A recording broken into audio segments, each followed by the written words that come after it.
My job is I train farmers in person. I go out with every individual new farmer that we work with. So it's hands-on technical assistance to make sure that people aren't going through this on their own. And you can't quit on your partners and your crewmates. You gotta have grit. But Mother Nature is the real boss. She's in charge of all of us. So on any given day, I could have 10 to 20 people across 12 harbors with 5 different trucks all on the road. So how do I get all that kelp all to the right place, all at the right time, tracing it back to what farm, what farmer, what species, and making sure everyone gets paid on time. So that piece never falls through the cracks. One of the things that I would have liked to learn earlier, if I could go back in time,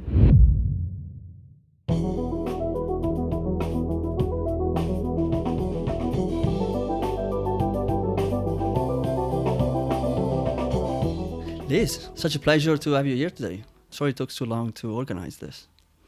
thank you for having me. I'm so excited that we have time to talk today. Sounds like you had some weather issues last time we tried to do this. We finally got snow in Maine last week. We've been eagerly awaiting, and we got it, and we got a lot all at once. So That's not good. road conditions, all the typical things that come with inclement weather. I think myself or a member of our team experienced last week. So winter is here. It is indeed. I've got a question, a bit of a weird one, but I thought I need to ask this. If you're at a party or, someone asks you the classic question, so what do you do? What is your answer? How do you explain your job? That's a great question and doesn't feel weird at all, actually. I normally tell people that if I want to have a quick conversation, I tell them I'm a marine biologist that works at Seaweed. If I want to talk to the person and have a real conversation with them, because it normally ends up being a lot of layers of questions afterwards, I tell them that I work with a group of commercial fishermen who are now ocean farmers and train and work alongside them in order to grow one of the most sustainable and healthy crops on the planet. And also that I work on the water, I work in an office, I work in a laboratory. So there's a lot of layers that go into that. What sort of reaction do you get? Are people confused, intrigued? I would say both. It's a combination. Okay. Definitely. People normally, if I'm talking to an audience that's familiar with aquaculture, they have tons of questions and they want to know all the ins and outs. If I'm talking with people that don't live near the coast or have really little experience with the marine environment, sometimes I have to start at the absolute basics and even describe what aquaculture is. Like that word itself is sometimes foreign completely. So there's a lot of education that goes into just, what do you do when I answer that question? But I feel like having this role, that's also part of my job, because the more people know and understand what we're actually doing here at Atlantic Sea Farms and in the seaweed farming industry, the more we're able to grow our audience, grow the consumers, and just grow the understanding of all the benefits that go into this. Sounds like there is an educational component to your job. 100%. Most of the time I'm doing trainings and learnings and communicating with people to get them to better understand how to successfully have the outcome they want with a farm or with some research or even a product as well, or cooking at home. There's a lot of different pieces that go into it. So you mentioned you have a degree in marine biology and aquaculture. For somebody that might be considering options for a college or a university education, would you recommend studying aquaculture? Depends where your skill set and your interests lie. I think there are a lot of programs being created right now for more of hands-on learners. And those are things that I wish were more available to me when I was starting out my career path, because I had to do a lot of learning and working on the job that I did not necessarily have all the tools from just having an academic education. Yeah. So this is the practical side of things. Exactly. Yeah, this Mm. industry requires a lot of thoughtful, meaningful working with your hands, problem solving, understanding how to work with a diverse group of people, having social skills is really a huge part of my job, especially with that education component. How do you convey the essential information to all different types of people that need to know and understand it in order to be successful in this industry? So I'm definitely would associate myself as a out of classroom learner as well. I do better with the kinetics and having my hand working with my hands. So that's mostly where I can connect. But I think understanding biology, ecology, chemistry, physics, all of those things are pertinent to farming in different aspects. Yeah. So I wouldn't say you need a degree in order to accomplish any of those things. But Yeah. having the learning and the understanding will make your job sometimes easier or see the connectivity between things. That also is really important. Would you say that there is possibly a lack of training around seaweed and seaweed farming at the moment? I don't know if I would say there's a lack of training. I think we can Mm-hmm. always continue learning and improving to get to the place that we want to be and grow as an industry. But I think skilled workforce is something that we need. And I'm speaking from my perspective here in the state of Maine, which I want to say is a very rural state, is a very old state, and is also a state that has good institutions and educational opportunities.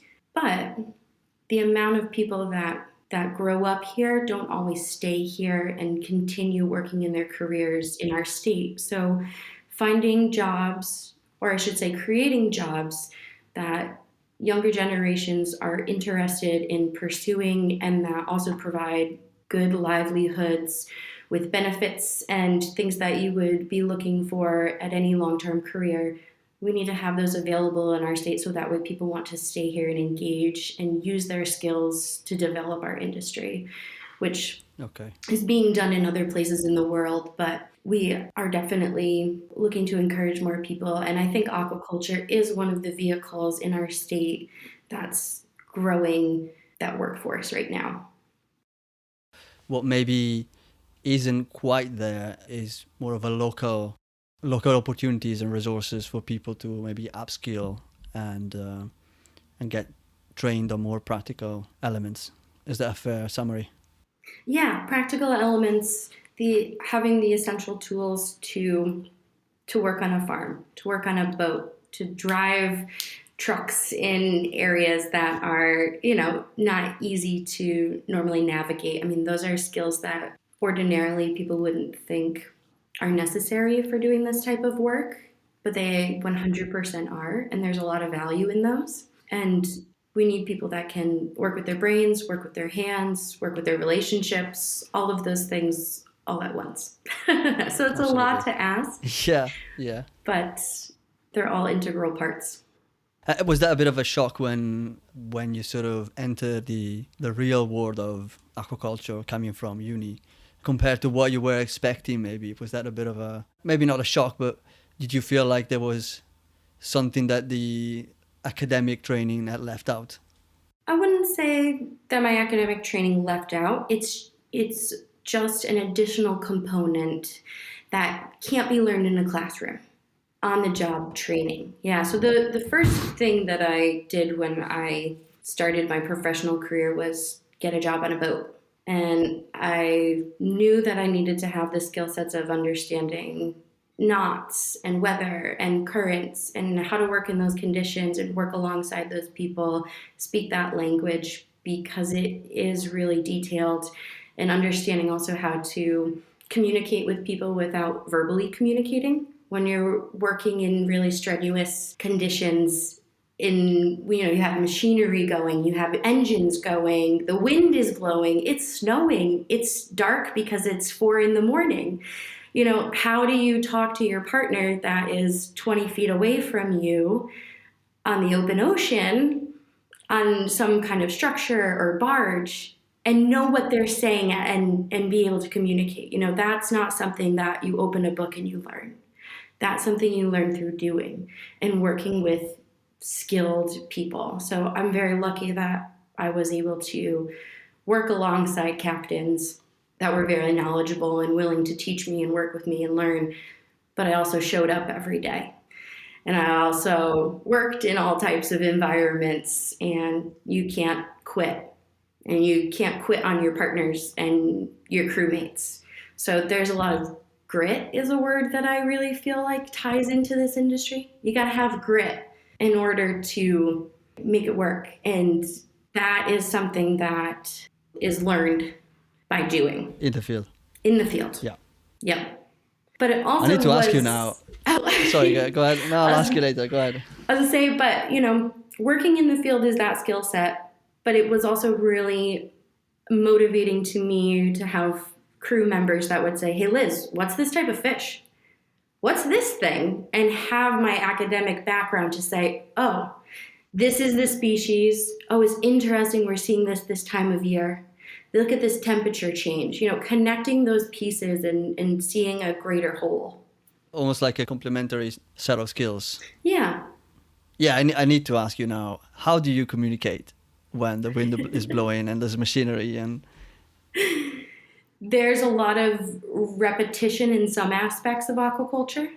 And I will preface by saying that I've worked on commercial aquaculture for mussel farming, scallop farming, commercial lobstering. So those are the on-the-boat trainings that I was doing prior to Seaweed. Seaweed was gained at the time where I was working on commercial shellfish farms. So we were adding different components to the farm as that business was growing.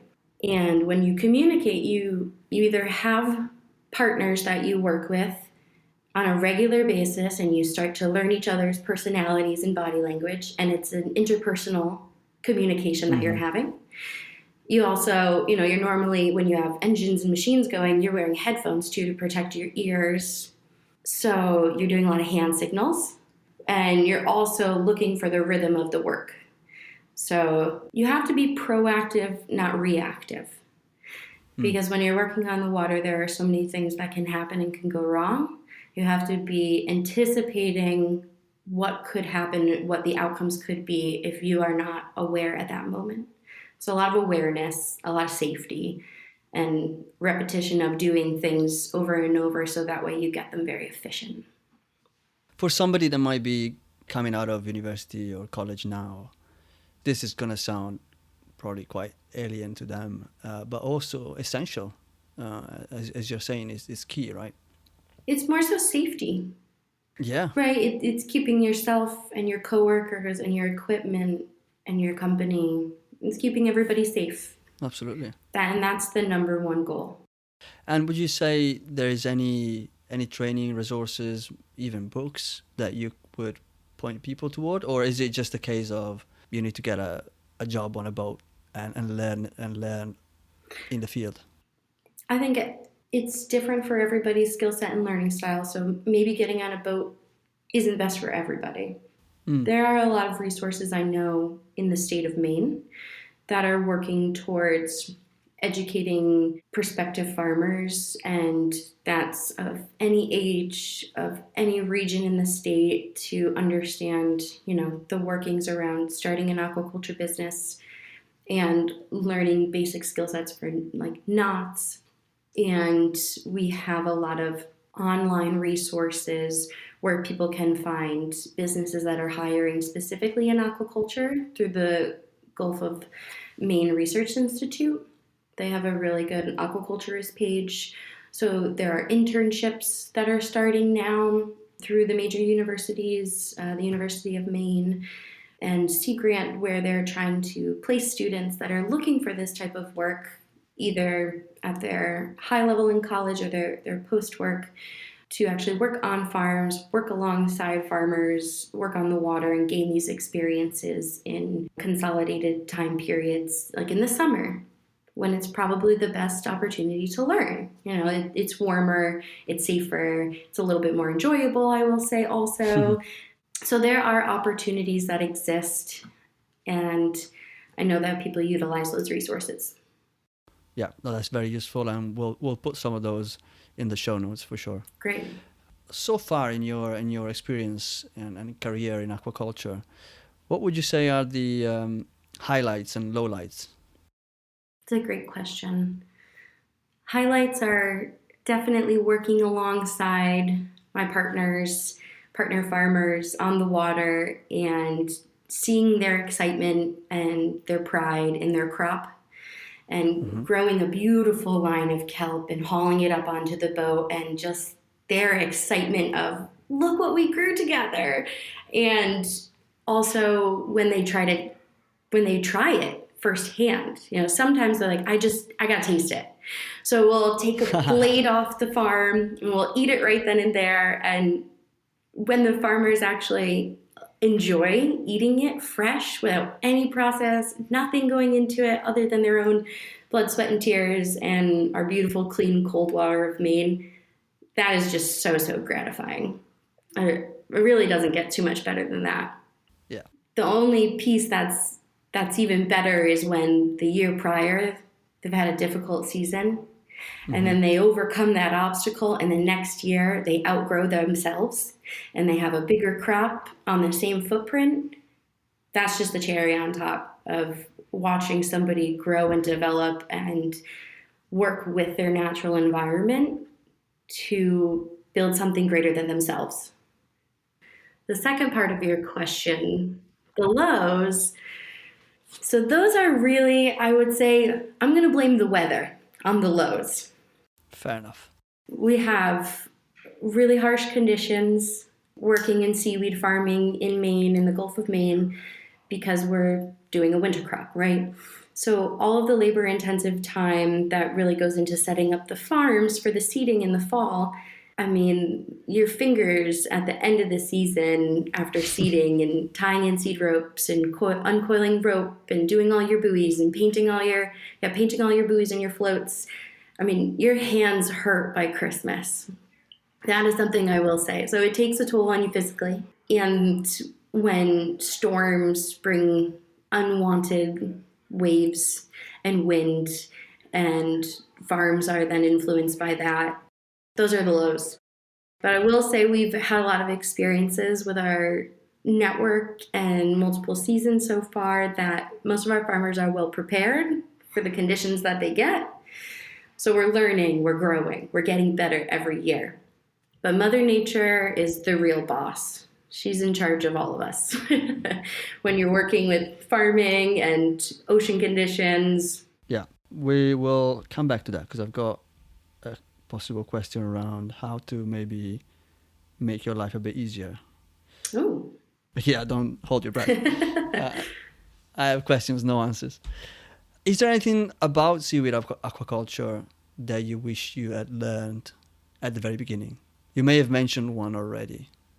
Something that you said, it's fine now, I know, but if only I knew earlier. Well, we're definitely a young company. We are, like I said, improving every year because we always have room to improve. I think one of the things that I would have liked to learn earlier, if I could go back in time and I was able to better understand wild kelp populations in the state, I would, and I know that there are researchers that have worked on this and there are catalogs, but from personal experience, that's something that I think with my own two eyes I would have loved to experience, to see the differences of our wild populations currently. Because we're definitely seeing water temperatures rising. In the Gulf of Maine alone, it's one of the fastest warming bodies of water in the world. So there's a lot of changes that are happening here, and we're seeing that environmentally. And as much as that isn't necessarily directed to seaweed farming, there is a direct correlation of what we see on farms and what we see in our ocean health, and understanding how our climate is changing at the rate that it is, just from being interested in our world and our natural population, is something that I would probably have liked to be more attuned to earlier in life. That's a great point. It's a great point. What difference do you think it would have made to you? Is it more of an awareness? I think it would have made me be more proactive in understanding what differences are actually happening, doing more monitoring so we would understand different changes in temperature and pH and water quality, things that people are studying, but personally just to have a better understanding so that way all of that information could be related back to our farmers. So that way they also would be seeing these things. They are seeing these things. They're out on the water every day. They're actually seeing them more than anybody else. But to have that firsthand background to communicate with one another what we're seeing and in turn put that into a quantitative data to influence, okay, how do we best farm seaweed while we're seeing and experiencing all these changes. So I think our industry in Maine, we're getting to a point where we're getting on the same page in all the questions that we have, right? So how do we all get the answers at the right time that can be utilized in the current farm season? So that's every year, more data, learning more applied knowledge, and those things go really far. It feels like, I mean, what you just talked about is really interesting. It feels like it's not just interesting, but possibly a concern for you as a farmer. It's always a concern because the less consistent things are year to year, the more variables, the more you have to factor in that there could be drastic changes. And so we're really lucky that our farms are situated in areas that have been there long enough season to season that even though we see discrepancies in the water temperature and the climate at large, we're seeing consistency on the farms and we're actually seeing improvement. So things are holding true for what we know on the farms, but that's not to say that things can't continue to change. We know they're going to, right? The only constant, especially in nature, is change. So how do we look forward enough to combat those when they become our reality right now? Okay, let me switch gear and ask you about Atlantic Sea Farm. I mean, obviously you're part of the team at Atlantic Sea Farms. What is the relationship between the company and the farmers? Great. So Atlantic Sea Farms partners with individual farmers. The farmers are mostly commercial fishermen or commercial aquaculturists. And right now we have 30 partner farmers. All of our farmers own their own leases. They own their own boats, equipment, run their own crew. They are all owner operated, which is essentially built off of our existing fishery in the state of Maine, and that is the commercial lobster fishery. It's predominantly what most of the workforce on our coast focuses on, and that hasn't always been the case. There have always been opportunities for fishermen to diversify into other fisheries outside of just lobster. We've had scallops, which is still in existence today, but every year the quota is smaller and smaller. We used to have urchins, we used to have shrimp, we used to have ground fish, and most of these things are really limited at the moment, and like shrimp is completely closed. It's not a viable fishery anymore for us because of stocks. So all of these not because of legislation. Sorry to interrupt. Not because of legislation, but because of just stock not being there. Yeah, the state has regulated that. Well, the state issues when fisheries are open and closed here for stock assessment, and that's where the shrimp is linked to. So in order to reserve the existing stocks, they closed that fishery. And that's been a number of years now. So we have some partner farmers that directly got into seaweed aquaculture because of that fishery closure. Because that was something that they heavily relied on.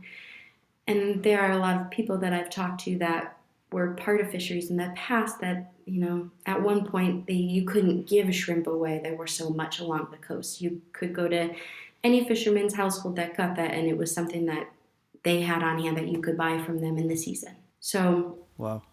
drastic change. And so the vision behind our CEO, Brianna Warner, taking over leadership role in 2018 of the company was to create diversification for our existing fisheries. And it's really the reason that we here at Atlantic Sea Farms come to work every day and exist as a company. Our mission is to create jobs and a viable opportunity for people to diversify into.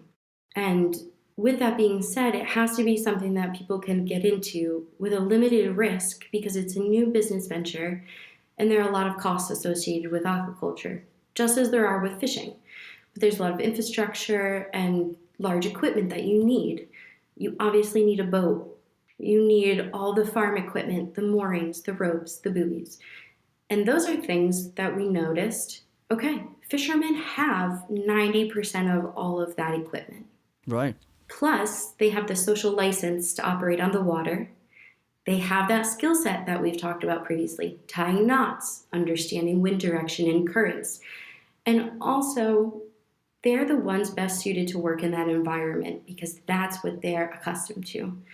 They've either learned that themselves through working in an apprenticeship program, which is something that our state offers for our lobster fishery, or it's something that's generational and their fathers or grandfathers or aunts and uncles, whatever family member it may be, taught them from a young age.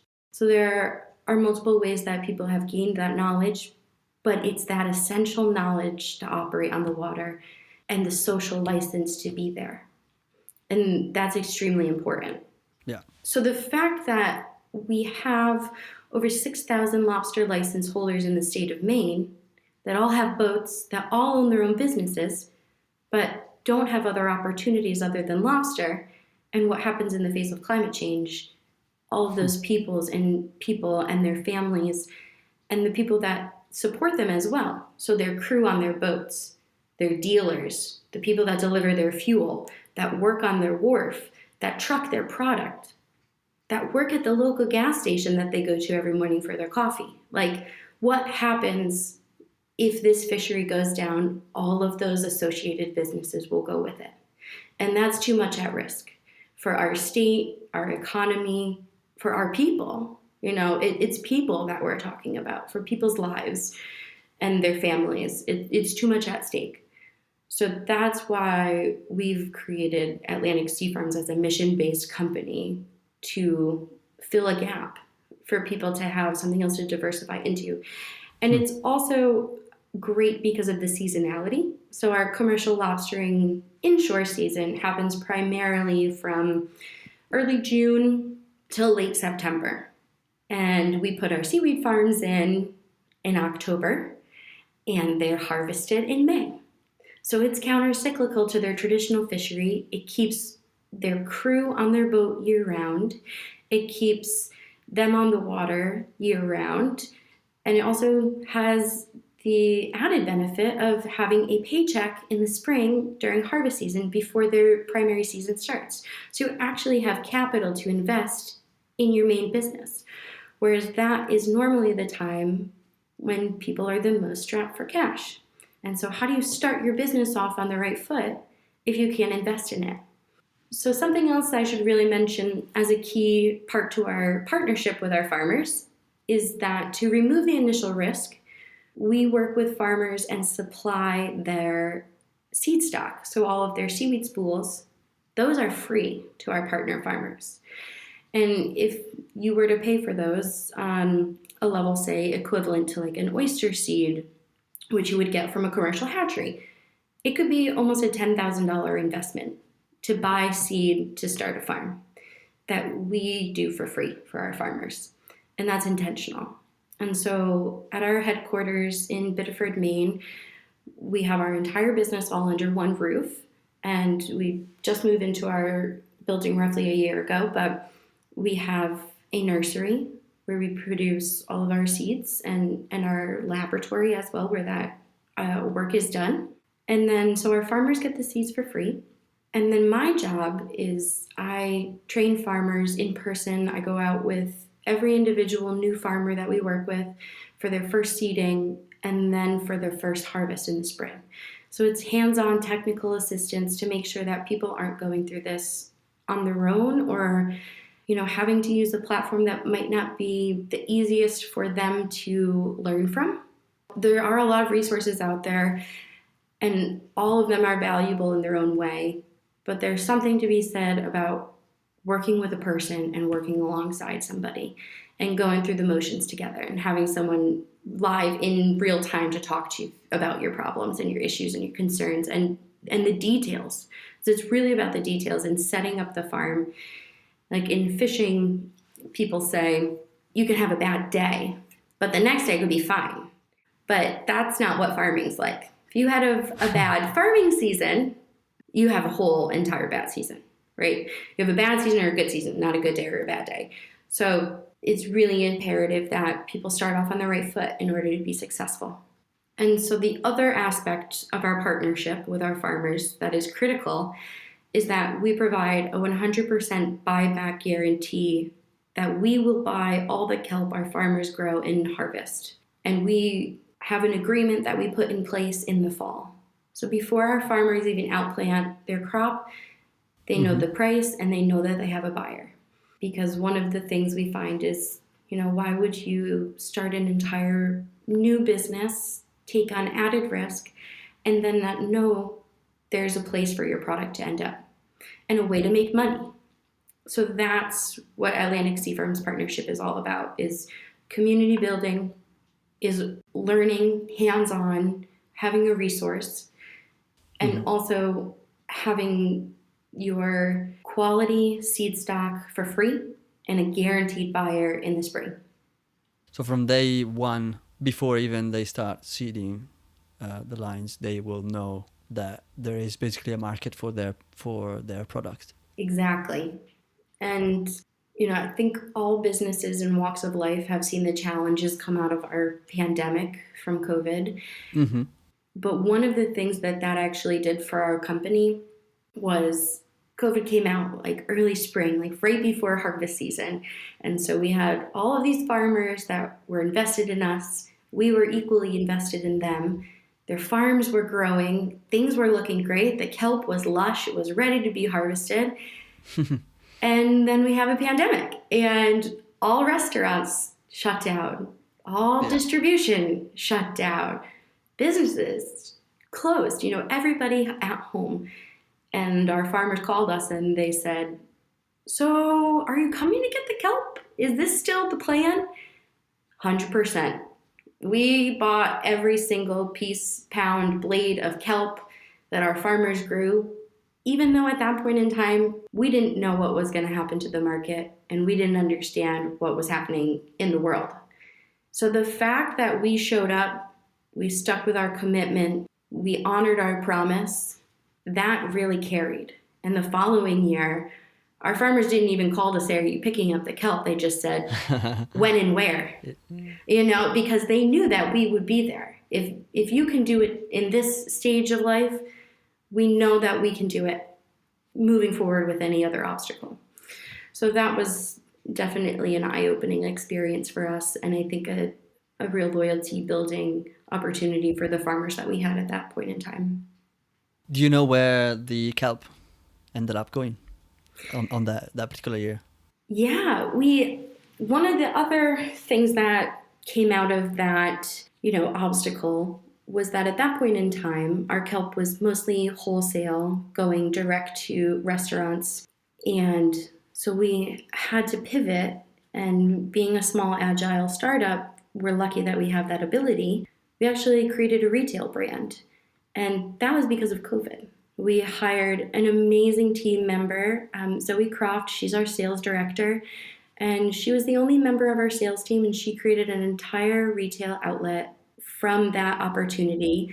And now we are in every Whole Foods nationwide with multiple products and multiple SKUs. That's impressive. So it actually opened an opportunity for us that we weren't pursuing at the time because we thought, well, we have this great chef, direct to table, direct to consumer opportunity here. Let's stick with this.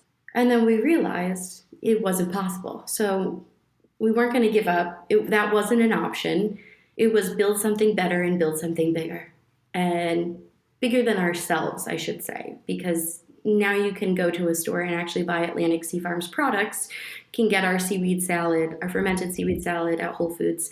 And now our new sea veggie burgers are starting to hit the shelves, stores nationwide. So it's really launched our brand as a retail product. Thanks for painting that very detailed picture. It's really interesting. I wanted to ask you just a little bit in more detail, where does your role specifically come in? You said, I think, technical assistance.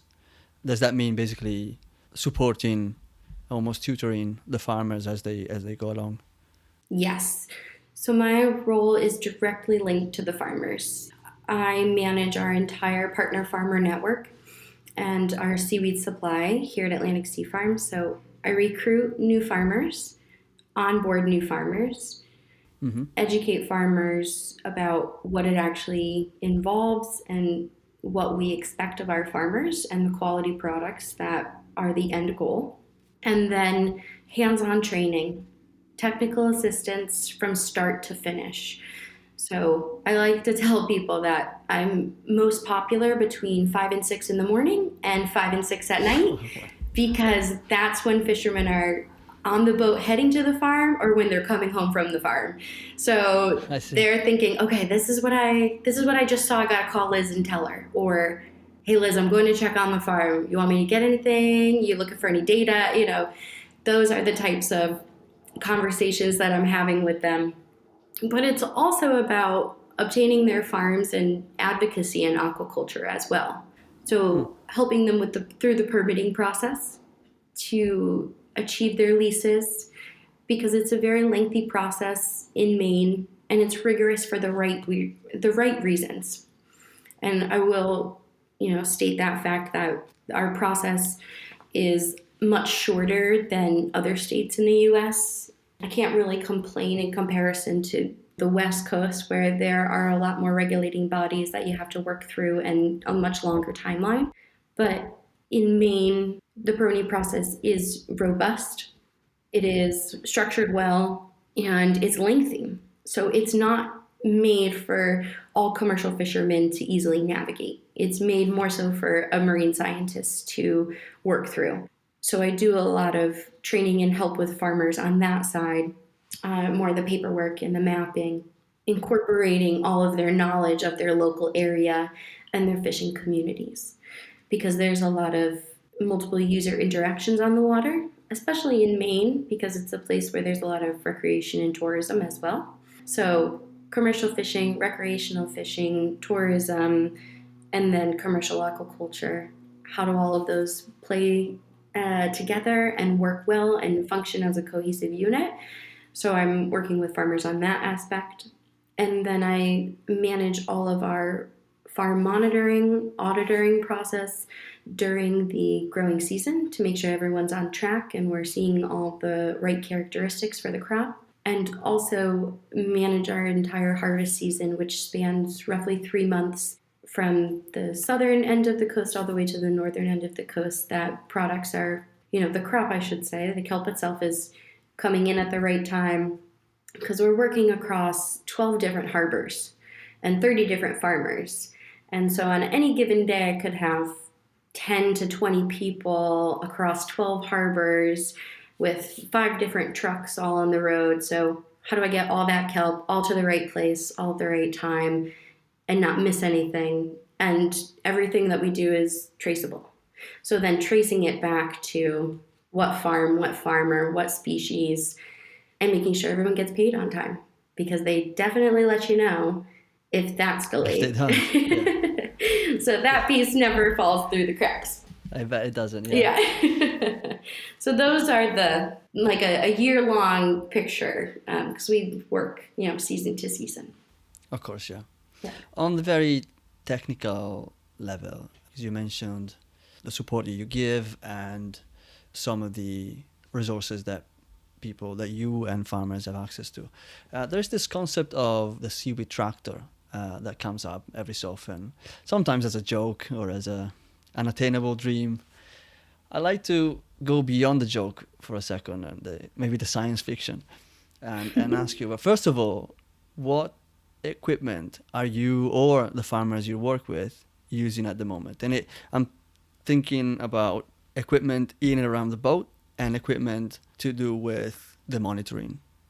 I'll start with equipment on the boat. Yeah. And go from there. So from a farmer perspective, people are really utilizing commercial fishing equipment that they have access to and that they're accustomed to right now.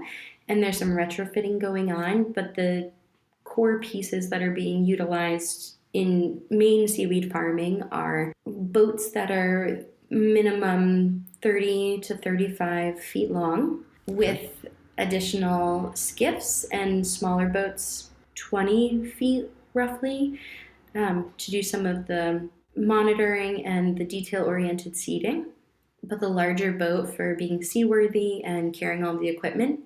Mast and booms are something that have almost become essential across our network for harvesting because the kelp blades themselves, when they grow to be 12 feet or more in length, you really need that height in order to keep things from going across the deck of the boat and in order to haul everything in at a very quick pace as well. So mast and booms are pretty key.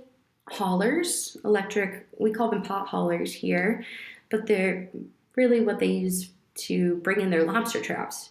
And so it's a way to quickly and mechanically bring in the line without having to do a lot of hand pulling and saving your back. So those are the two primary pieces of equipment, which honestly, if we're thinking in comparison to the farmer tractor, are pretty minimal. And if you were to go along the coast of Maine or greater New England, the Atlantic coastline, those are the traditional things you would see on most boats anyway. And would you say that, like you say, it's pretty basic, minimal, but would you say it's suitable, appropriate, or maybe another way to put it is, do you feel a need for perhaps better equipment or more automation or more advanced machinery that would make your life and the farmer's life easier? There's always room to improve. We're always looking to make things better. I've seen some blueprints and talked with people that are interested in some of these what feel like larger than life ideas right now. And I don't think that there's anything wrong with those for the right application. But for farm size in Maine, what we have right now works well because it doesn't require high capital investment to have, so that way the farmers are making more money per season. And I will say that the equipment itself sounds minimal, but the effort involved is not minimal because of the amount of labor that it takes. Like you need a crew. One person doesn't successfully harvest a 4 acre, which is a typical size farm in Maine. So 4 acres, 1.6 hectares is the traditional footprint. Maine is not a place that is going to be easily covered by large-scale farms in the inshore waters with the way our commercial fishery and our use of our waterway is right now. So for the scale that the state is likely to maintain for the foreseeable future on farm sizes, what we have in existence works well. And it works for the farmers. And I will say each different operation, since they're all independently owned, have their own nuances that improve their system and their setup. And they're very ingenious. And if you were to look with the naked eye at the boat, and this was not something you were tuned to looking for, you would not see the value of the simple things that are there. It is really in the details. And it's in having a crew, having a team of people, like we talked about earlier, that can read the room, read the boat, that understands, okay, the captain's turning the boat this way, I'm going to dictate the line in the other direction. Like, it is very simple mechanisms and movements that make huge differences for efficiency. So I wouldn't say there's a blanket solution for the way that we operate here. Okay, this is a question I like to ask everybody, and today, in a way, we've already covered it, but I'll ask anyway to see if there's any more nuggets that we can take out of. What are some of the biggest pain points and frustrations in your current jobs? I'm not just asking to go on a rant about it, although it's certainly good fun, but it's more because I realize that there's potentially a lot of people listening that would be maybe interested in understanding what sort of change and innovation could enable the industry, maybe not necessarily to grow to a larger scale if that's not something that would be welcome in a specific region, but maybe just to get better, more efficient, or maybe just have an easier time doing it. Does anything come to mind?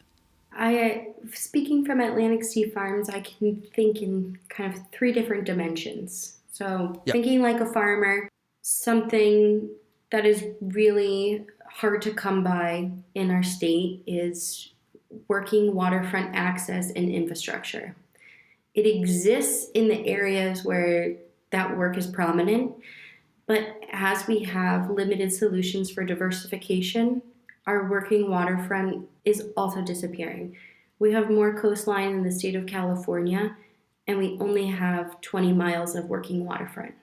So having access to the people that need it most and to those that rely on it for their workforce is critical and something that we need to invest in as a state in order to maintain our industries, our fishing and our aquaculture industries. Thinking about a seed producer from our hatchery or from our nursery, one of the things that's essentially necessary to move forward is to understand climate change and how rising temperatures will also affect the biology of the organisms and the seaweeds that we cultivate. So working towards the best suited solution for growing what is native to the state, but also that will withstand climate change and temperature change. And the third viewpoint, well, I could say four actually. So the third viewpoint, Go for it. because we also produce our own product, our retail line. So we have a production facility as well in Biddeford that's SQF certified and organic certified, as well as our crop and our nursery is organic certified. From a production standpoint, having high-tech, cost-effective, energy-effective processing equipment that is made for seaweed and not made for other types of terrestrial vegetables and things that we then retrofit to work for seaweed, having access to processing equipment that works efficiently from a climate and energy standpoint and also from a cost-effective standpoint with access to gaining that equipment. So if I jump in on that particular point, because I'm interested, what form of primary processing? I'm assuming when you say processing, you mean primary processing, and if so, how do you stabilize your seaweed? So we have multiple pathways to multiple product forms. Yeah. We have frozen product, we have fermented product, we have powdered product, and we also have refrigerated product. So we fit almost all of those categories: refrigerated, frozen, and dry shelf stable. Okay. And you feel that there's a need for improvement on all of them? Getting to a more energy efficient production form for all of those forms of production would be beneficial moving forward, especially as the amount of seaweed that we grow as a network also continues to grow. I sort of assumed that you were talking about primary processing. Was there anything on the secondary processing? We ourselves don't do biorefining for our product. Okay. But we do in-house fermentation. And that's something that, there's temperature requirements for that. And it takes a lot of space to ferment a lot of product because there are periods of time in which you're holding that product. And so space is always a limiting factor for us, whether it's on the farms, in the nursery, in the production space. And even though we've moved into a new building that we've planned out to be for at least the next 10 years, we somehow still feel like we don't have enough space. So That's one of the processes that we're always looking to improve for efficiency in space and storage as well, considering how expensive cold storage is. And that's something else that's a pinch point for us on the East Coast. There's really limited options for large scale cold storage along our coastline. And that's something that we're looking always for companies to invest in and to have good working relationships with people that do offer that as a service. Interesting. Was there a fourth There element? is a fourth because we also have our own retail brand and sales department. So the other thing too that we've talked about a little bit is educating the consumer on why this is something that you want to buy and put in your cart every time you go to the grocery store. So all the health benefits, the local environmental benefits, and the benefits to our economy and our social impact. You can actually do a lot by buying one jar of fermented seaweed salad from Atlantic Sea Farms. And one of the things that we do is, on all of our packaging, the farmer that grew that product is on that box, on that jar. You can actually see the person who's benefiting the most from you buying this product. And that's not to say also that you yourself are going to benefit from all the essential vitamins and nutrients you're getting from kelp, the small carbon footprint that actually that crop compared to eating something else that could be a red meat or a corn or something that has that much more input into it for processing and things like that. So educating the consumer as to why that product is what you want to buy and pick up off the shelf. If you had somebody that is new to this, is there a particular product that you would encourage them to try? Great question. My favorite new product of ours is our basil pesto sea veggie burger. They're just starting to hit stores now and are available on our retail store on our website. Mm-hmm. And I love them. I will admit that I'm a carnivore by palate, but this is definitely a flavor profile that is really enjoyable and can be utilized in a lot of different dishes. So you can go with your traditional, put it on a bun and have it with your favorite condiments, but you can also put it in a poke dish. You can cook it over an open fire in a cast iron pan. There are so many ways to enjoy it, and I think that's why I like it the most. Thanks. Thanks for asking. No worries. It's almost dinner time here. I'm getting... I have to find a way to send some overseas to you. Or maybe I'll come over. Oh, okay. Have a taste. There we go. I feel like we could go on forever, but I'm conscious that we've already on extra time, and I don't want to take advantage of your time. I'll ask you this because I think I just want to get it 100% clear. So, looking at the supply chain from the farm to the burger that I'm really looking forward to taste. The farm, you said, is owner operated. Correct. And these people are basically partners. They're 100% partners. Then the rest of the supply chain, is that owned by Atlantic Sea Farm, or is it, again, I'm going to use the word outsourced to partners? The only part that is not done in-house by people directly supported and as employees at Atlantic Sea Farms. The burgers, we work with a co-packer. Every other product we make in-house, and we label all of our own jars. We package all of our own products. We do all of our own, once we have the distributor come to our loading dock door, we load the trucks ourselves. And then once it leaves with a distributor, that's when it becomes the responsibility outside of Atlantic Sea Farms' hands.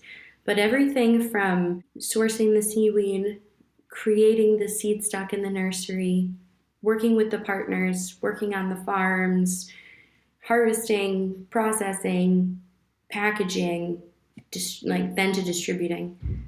That's all done here in-house with the partnership of our farmers. Yeah, because they do all the farming, as you mentioned. And we are located all together under one roof in Biddeford, Maine. Liz, this has been extremely interesting. It's been fun.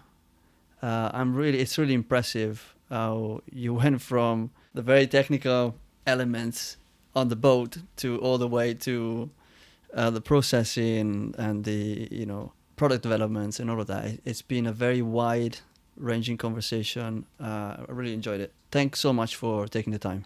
Thank you so much for having me. It's been a pleasure to talk to you, and I'm really excited to continue following your podcast and all your conversations ahead. Would you like to share a final thought, message, call to action? Other than obviously go and try the burger, which I would at this point encourage everybody to do.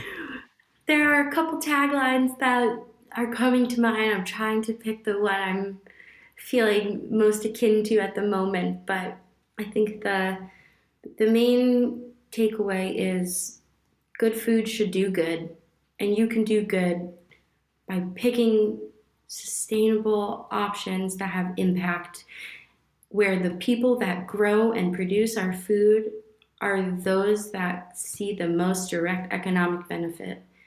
People that grow and make our food deserve to be paid well for their time and their effort and the love and care that they put into those products. And that's what we firmly believe at Atlantic Sea Farms. Brilliant. Thanks for that. Where can people find out more about you and Atlantic Sea Farms? Yeah, to learn more about Atlantic Sea Farms, you can find us at our website, atlanticseafarms.com, and on all social media platforms, Instagram, Facebook, TikTok, and you can connect with me directly on LinkedIn and all of my team as well. Any of us would love to hear comments and questions that you get from this interview. Excellent. Thank you very much. Thank you.